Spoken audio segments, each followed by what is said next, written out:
Assalamualaikum warahmatullahi wabarakatuh. Alhamdulillah, wassalatu wassalamu ala rasulillah, amma ba'd.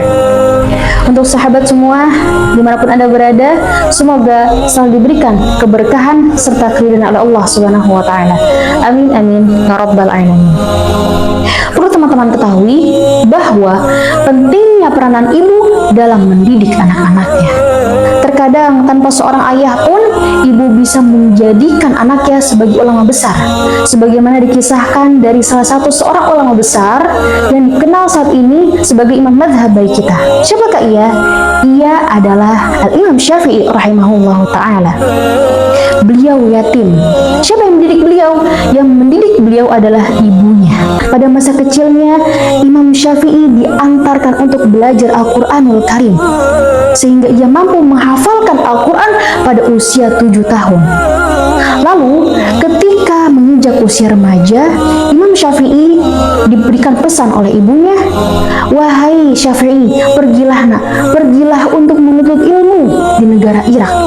Nanti kita ketemu di akhirat saja." Subhanallah. Akhirnya apa? Akhirnya ketika Imam Syafi'i ke negara Irak, ia pun bersungguh-sungguh belajarnya. Karena apa? Dari kecil Imam Syafi'i sudah dididik untuk selalu benar-benar dalam menuntut ilmu.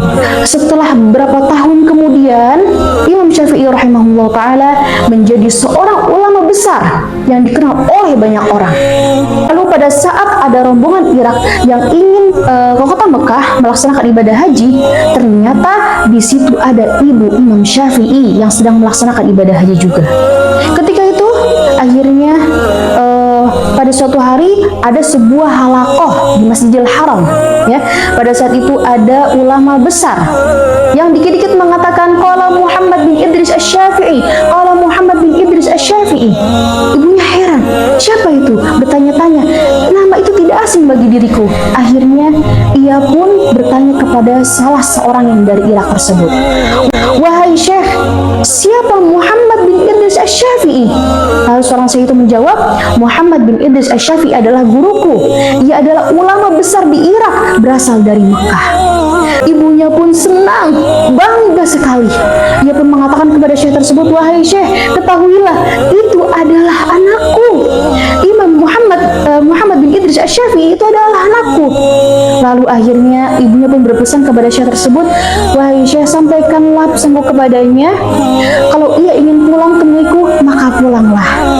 Akhirnya disampaikan kabar tersebut kepada Imam Syafi'i rahimahullah ta'ala.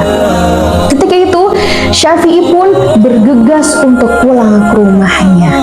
Orang-orang yang mencintai beliau memberikan kekayaan yang sangat banyak, hingga terkumpullah ratusan onta pada saat itu. Ketika sampai di perbatasan Mekah, Imam Syafi'i menyuruh muridnya untuk mengabari bahwa Imam Syafi'i saat ini sudah sampai di perbatasan kota Mekah. Ketika itu diketuklah pintu rumah ibunya. Ibunya pun menjawab, "Siapa di luar sana?" "Aku adalah murid Imam Syafi'i. Ada perlu apa?" "Aku ingin mengabari bahwa Imam Syafi'i sudah sampai di kota Mekah." "Bawa apa dia?" "Ia membawa ratusan onta." "Sampaikan kepada Syafi'i, aku menyuruh dia pergi ke Irak bukan untuk mencari dunia, bukan untuk mencari kekayaan. Baiklah, jangan kemari, jangan ke rumah," kata ibu Imam Syafi'i. Ia pun dengan penuh gemetar muridnya menyampaikan kabar tersebut kepada Imam Syafi'i. Akhirnya Imam Syafi'i pun memberikan semua hartanya kepada warga Mekah. Yang tersisa apa? Yang tersisa hanya kitab-kitabnya saja dan ilmunya. Akhirnya ia pun balik ke rumah dan diperbolehkan untuk pulang.